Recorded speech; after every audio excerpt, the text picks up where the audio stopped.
11절에서 17절까지.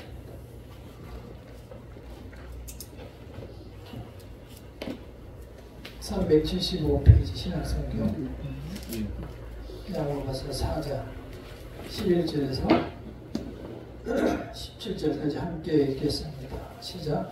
형제들아 서로 비방하지 말라. 형제를 비방하는 자나 형제를 판단하는 자는 곧 율법을 비방하고 율법을 판단하는 것이라. 내가 나의 율법을 판단하면 율법의 준행자가 아니요 적한강이로다. 입법자와 재판관 오직 한 분이시니 너희 구원을 구하시며 면하게 하시니라. 너는 누구에게 이웃을 판단하느냐. 들으라. 너희 중에 하나들을 이나 내일이나 우리가 어떤 도시에 가서 거기서 1년을 머물며 장사하여 이익을 보리라 하는 자들아.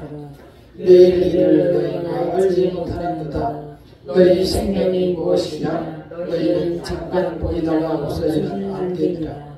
너희가 비방하기를 주의 뜻이면 우리가 살기도 하고 이것이나 저것이나 이제도 너희가 다른 자랑을 하니 그러한 자랑은 다 악한 것이다. 그러므로 사람이 선을 향할 줄 행하지 않으면 죄니라.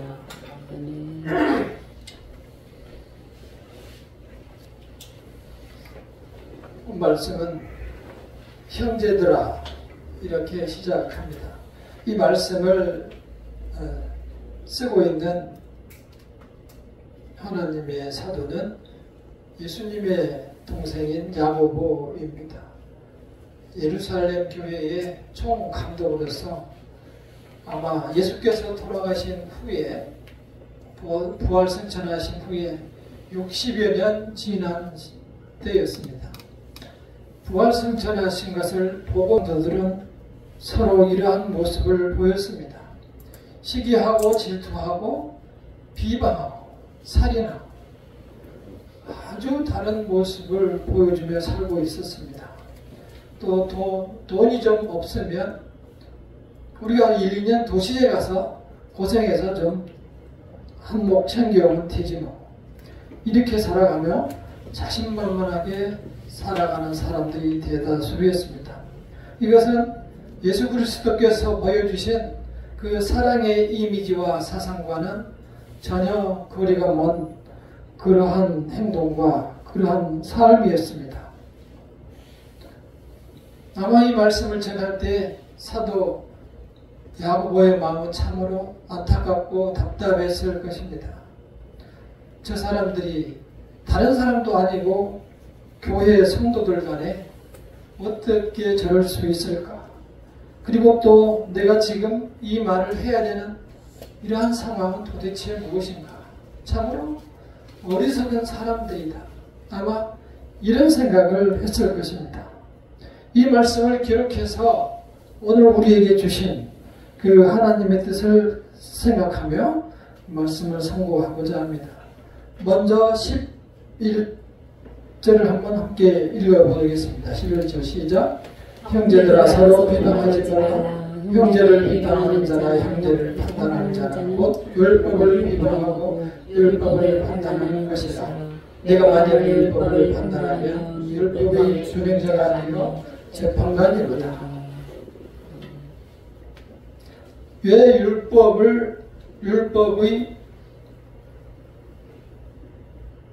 율법의 준행자가 아니요 재판관이라고 말씀을 했을까요?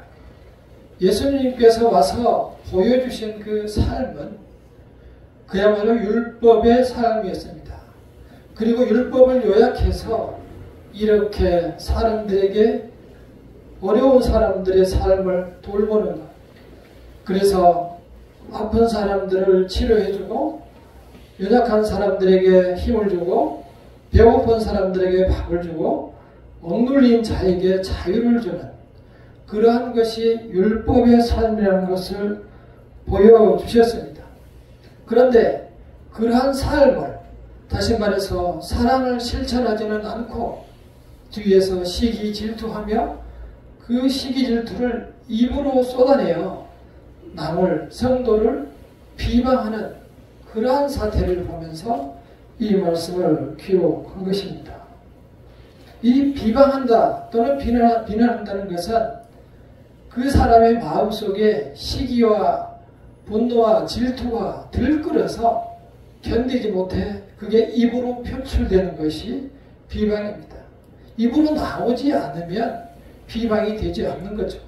내 마음속에서 들끓고 있는 것이죠.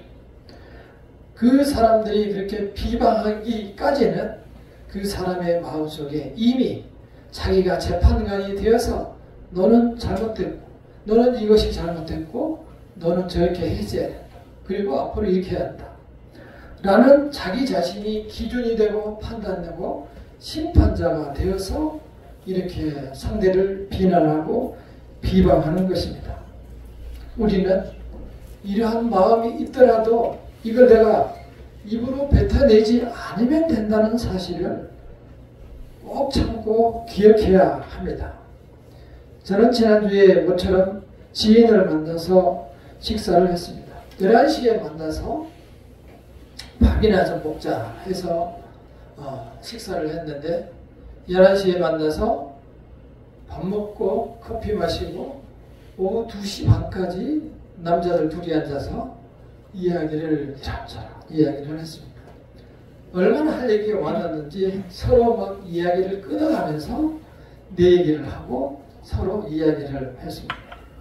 2시 반, 그러니까 2시 반에 끝나고 보냈는데 시원했을까요? 부족했어요. 왜냐하면 아직 군대 얘기도 안 했고 정치 얘기도 안 했는데 이제 시작도 아닌데 2시 반이 돼서 많이 부족했습니다. 아쉬웠어? 다음에 또 이렇게 보기로 하고 헤어졌습니다. 남자들에게도 참 수다가 필요하구나 이런 생각을 했어요. 건강이 어떻고 이야기하고 자녀가 어떠서 이야기하고 나중에는 자녀의 애인이 맞는데 어떻다고 자녀 애인의 아버지가 어떻게 됐고 이런 얘기를 하면서 또 저는 이제 성주 얘기를 하면서 시간을 보냈습니다. 잠언 6장 22절에 말씀하시기를 남의 말하기를 좋아하는 자의 말은 별식과 같아서 뱃속 깊은 데로 내려가느니라. 그러니까 남의 말 하는 나의 말, 내가 지금 남의 말을 하고 있잖아요. 남의 말을 하기를 좋아하는 나의 말은 별식과 같아서, 그러니까 평상시에 먹지 않는 특식과 같아서 그게 소화가 돼서 내 뱃속에 깊은 곳 자리 잡고 나의 인격이 된다. 대화를 3시간 반을 마치고 이제 보내고 나니 돌아보니 씁쓸한 게 많았어요. 그래서 다시 전화해서 그때 그 얘기는 다른 사람한테 절대 얘기하지 말아라 이렇게 주의를 촉구하고 보냈습니다. 우리가 앞에 있는 한 장만 앞으로 넘겨보시면 야고보서 3장 야고보서 3장 6절 말씀이 있습니다. 야고보서 3장 6절 앞에 있습니다. 야고보서 3장 6절 시작. 혀는 곧 불이요 불의의 세계라.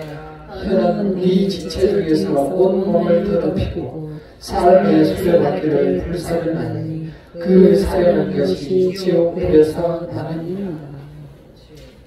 그러니까 3시간 반 동안에 혀로 불을 사려고 있었던 거죠. 그 불의 특징은 그게 타고 나면 아무것도 없습니다.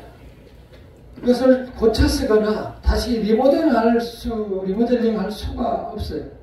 재만 나이만 있기 때문입니다. 그래서 성경에서 비방하지 말라고 하는 것입니다. 그 비방이 나오게 되면 다시 우리가 주워 담아 드릴 수 없습니다. 이미 나간 말이 상대방에게 상처가 되어서 상대방 평생 그 상처를 안고 살아가야 하는 것입니다. 그래서 삶의 수레바퀴를 태운다 라는 심한 말을 사용한 것입니다. 지난주에 제가 아마 신창원 그 강도인가요? 그분의 예를 들어서 얘기를 했을 게요. 다행히도 우리에게는 이 망각할 수 있는 뇌를 주셔서 제가 매주 설교를 해도 매주 잊어먹기 때문에 설교하기가 참 편합니다. 우리는 그렇게 삶의 수레바퀴를 매일 태우면서 살아가도록 내 자신이 많이 포장이 나 있습니다. 우리는 그러한 나를 바라볼 수 있어야 합니다. 지금 말씀에서 경고를 하고 있습니다. 경고보다 어쩌면 권고일지도 모르겠습니다. 왜 너가 스스로 재판관이 되느냐? 그러면서 분명하게 재판관은 딱 한 분이시다. 언젠가 너도 그 한 분 재판장 앞에서 너도 심판을 받고 너의 구원과 멸망을 그분이 결정하실 것이다. 라고 성경에 말하고 계십니다. 교회를 다니는 한 이 말씀을 자주 아니면 나중에 또 들을 수 있겠지만 오늘이 마지막이 될지 아무도 모릅니다. 우리는 하나님께서 이 말씀을 주신 의미를 다시 한번 새겨보도록 하겠습니다. 13절과 14절을 읽어보겠습니다. 4장 13절과 14절 시작. 들으라 너희 중에 말하기를 오늘이나 내일이나 우리가 어떤 도시에 가서 거기서 1년을 머물며 장사하여 이익을 얻으려 하는 자라. 내일을 내가 알지 못하는도다. 너희 생명은 무엇이냐? 너희는 잠깐 보이다가 없어지는 안개니라. 이 말씀의 뜻은 아시다시피 나는 보란듯이 살아보겠다 이렇게 작정을 하지만 결코 그 일을 허락하시는 분은 하나님이라는 사실을 분명하게 말씀해주고 있습니다. 세상 일이 절대 내 마음대로 되지 않는다는 겁니다. 우리는 이 말씀을 가벼이 들어서는 안 됩니다. 저희 어머님이 돌아가신 어머님께서 군대에 가실 때 제가 군대에 갈 때 딱 한마디 당부의 말씀이 있었습니다. 저는 그 말씀을 지금도 평생 가슴에 두고 사는데 여러분도 잘 아는 내용입니다. 항상 가서 그랬어요. 군대 가서 항상 중간만 가라. 절대 남 앞에 나서지 마라. 그 말씀을 2번 해주셨어요. 그러니까 학교라고는 문턱도 넘어서지 않았기 때문에 배운 것이 없으니 달리 가르쳐 줄 것도 없었겠죠. 그러나 본인이 살아오며 느끼고 체득한 거예요. 체험한 거예요. 남 앞에 나서면 욕먹고 정맞는다. 그거를 배운 겁니다. 그래서 이 말씀을 군대에 갈 때 저한테 주셨습니다. 그러고 이제 저는 군대로 들어갔습니다.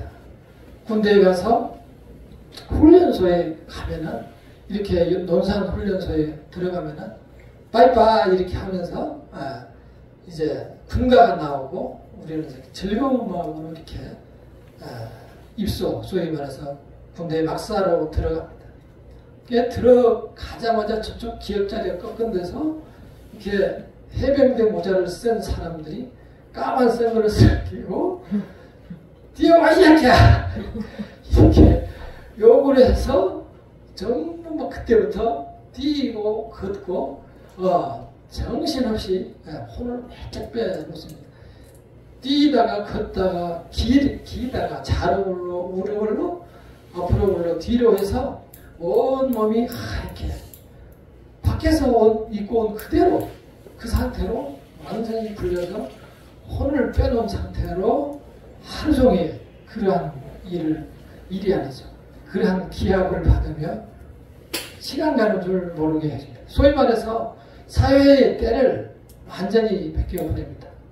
그러다가 오후 6시 되면 군대에서는 시간을 잘 지킵니다. 6시 되면 이제 군복을 하나씩 나눠주고 사회에서 옷을 입고 온 옷을 다 벗어서 이런 자루에 넣어서 소포로 자기 손으로 써서 다 이제 집으로 보내라고 합니다. 근데 이미 땅에서 굴러서 흙투성이가 된 그 옷을 접어서 보내니까 집에서는 그걸 받아들고 이놈이 죽었구나. 죽는구나 생각하며 옛날에는 많이 울었어요. 지금은 그렇지 않겠죠. 이제 훈련을 받는데 훈련은 되게 막 이렇게 10명씩 이렇게 분대 단위로 훈련을 하는 경우가 많아요. 10명씩 훈련을 하다 보면 사람을 만들어야 되기 때문에 이러한 배로 기기도 하고 부르기도 하고 하는데 하다가 마음에 안 들면 저기 앞에 있는 소나무 선착순 하면 그러고 막 뛰어가.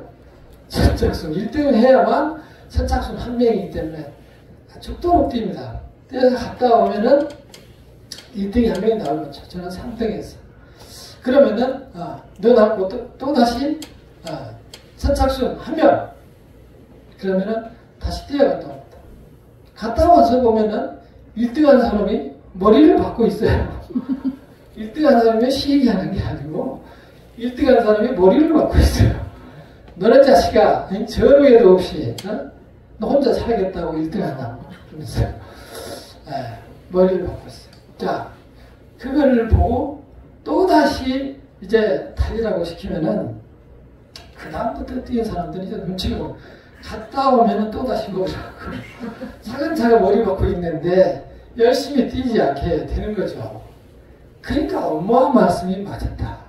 중간만 전부 다 갔으면 죽으라고 뛰지 않았으면 힘들지 않았을 텐데 참 그렇구나 하면서 이제 훈련소를 마치고 사회에 나오면은 그렇지 않습니다. 사회가 군대보다 훨씬 힘듭니다. 군대는 그렇게 하고 막 그게 끝이에요. 그래서 밖에 나오면 군대 얘기 많이 하는 거예요. 왜냐하면 미련이 많이 남아있기 때문에. 근데 사회에 나오면 훨씬 힘들어요. 사회에는 무조건 1등만 하라고요. 1등만. 그래서 모든 분야에서 최고가 돼야 된다.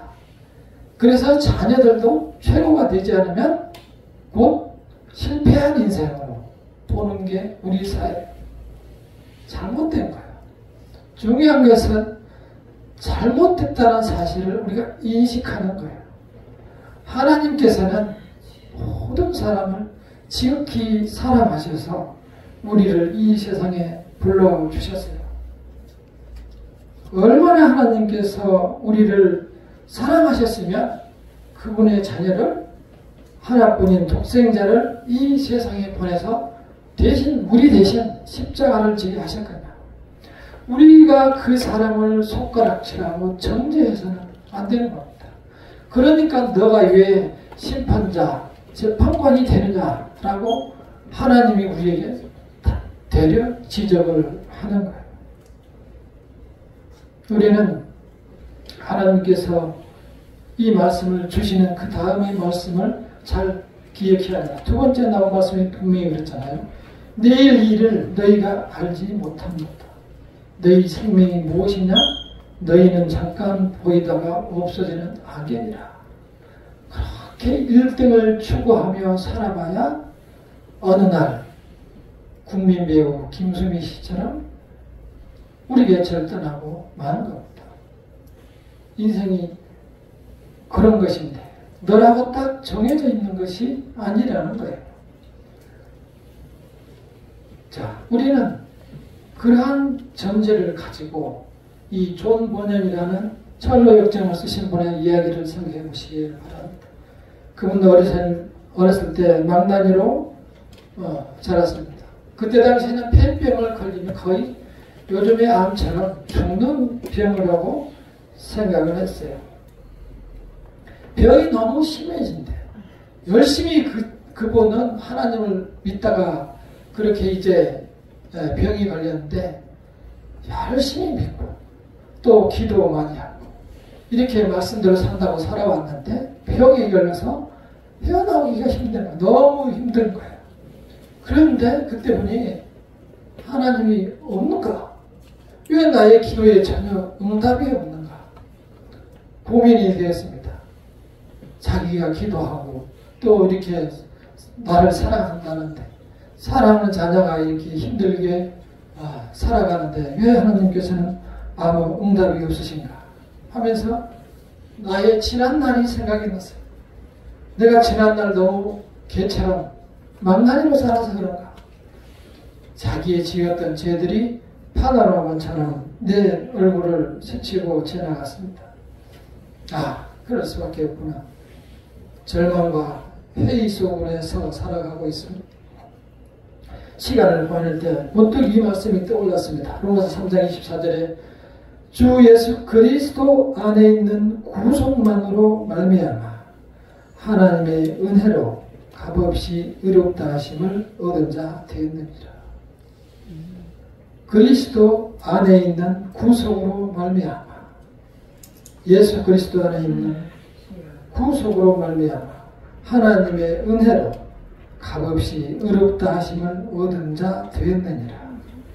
이 말씀이 떠올랐을 때 번쩍 그런 생각이 들었습니다. 하나님께서 마치 말씀하신 것 같았다. 죄인아, 내 죄 때문에 내가 내 영혼을 구원할 수 없는 줄로 생각하느냐. 내 아들 예수가 내 옆에 있으니 나는 너를 보는 것이 아니고 내 아들 예수를 본다. 내 아들이 너의 모든 죄를 다 씻어내지 않았느냐. 다시 너를 볼 때도 너는 내 아들처럼 기쁨으로 너를 맡겠다. 이 말씀이 문득 자기한테 들리는 것 같았습니다.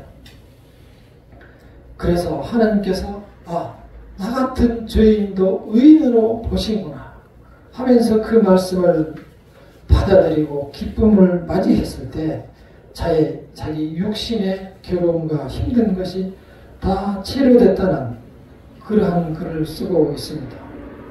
그때까지는 정말 죽음이 두려웠고 이제 아무런 희망이 없구나, 절망 같았다. 그러나 이제는 나는 죽어도 한이 없겠다. 그리고 혼자 외쳤다는 거예요. 죽음이 그렇게 좋고 정겹고 그리고 하늘나라는 그렇게 아름답게 보였다는 것입니다.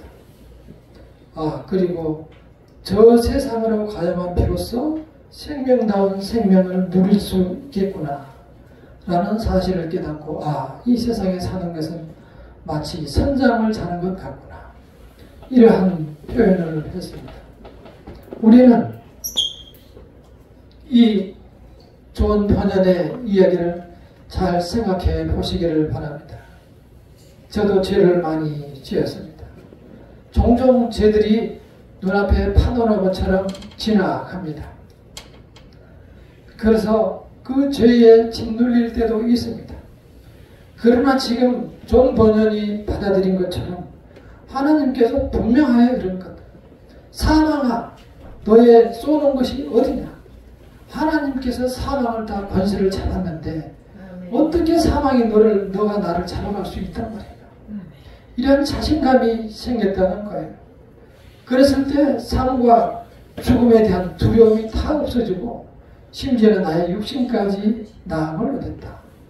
이러한 얘기를 했습니다. 우리가 하나님께로 가까이 갈수록 더욱더 많은 것을 체험할 수 있습니다. 그리고 이렇게 나의 죄를 십자가에 보이려 다 덮을수록, 다 씻어낼수록 우리의 믿음과 기도에서 더 많은 열매를 맺어내는 것입니다. 그게 믿는 자의 역설인 것입니다. 그래서 우리가 세상에 발을 딛고 살아가되 우리의 마음은 늘 하나님께 두고 살아가야 합니다. 이렇게 사소하게 정말 잠시 안개 같은 세상에 살아가며 성도를 비방하고 또 비난하고 시기하고 질투하고 마음으로 살인하고 다른 사람들에게 그런 모습으로 살아가며 평생 내 가슴에 상처의 인격이 될 뿐만이 아니고 다른 사람들에게 상처를 주며 살아가게 되는 것입니다. 하나님께서 이 말씀을 주시는 것은 우리 사랑하는 자녀들이 이 세상에서 지난날을 다 덮어버리고 이제 할 수 있으면 하나님의 자녀로 거듭나서 이제 하나님의 자녀로서 든든히 서고 확신을 가지고 내 자리가 옆에 앉아있는, 하나님 옆에 앉아있는 예수님, 그리고 그 옆에 자리에 우리가 있다는 사실을 확실하게 안심하고 갖고 있어야 합니다. 그런 확신이 있을 때 우리가 한 발 더 하나님께로 자리를 옮길 수 있는 것입니다. 우리는 지난날에 멈추고 현재의 삶에 멈춰서는 안 됩니다. 주님의 자녀로 이 세상에 살아가면서 이제 하나님을 만났을 때의 그 아름다운 모습과 아름다운 세상을 상상하며 그 세상을 기대하며 나의 소망을 가지고 이 세상을 살아가야 합니다. 존 보년이 느낀 대로 이 세상은 선잠일 것이고 성경에 나와 있는 대로 이 세상은 잠시 있다가 없어지는 안개처럼 짧은 것이니 우리는 세상을 의지할 것이 아니고 하나님의 자녀로 거듭나서 살기를 원합니다. 이렇게 추수감사절이 머지않아서 이제 감사를 드려야 할 일이니 하나님께 찬양하고 또 그때 연습해서 하나님께 특송을 드리고 또 다니엘 기도회를 할 때도 같이 듣고 은혜를 누리고 그렇게 해서 하나님의 자녀로 거듭나는 한 주간이 되시기를 간절히 축원합니다. 아멘. 기도하겠습니다.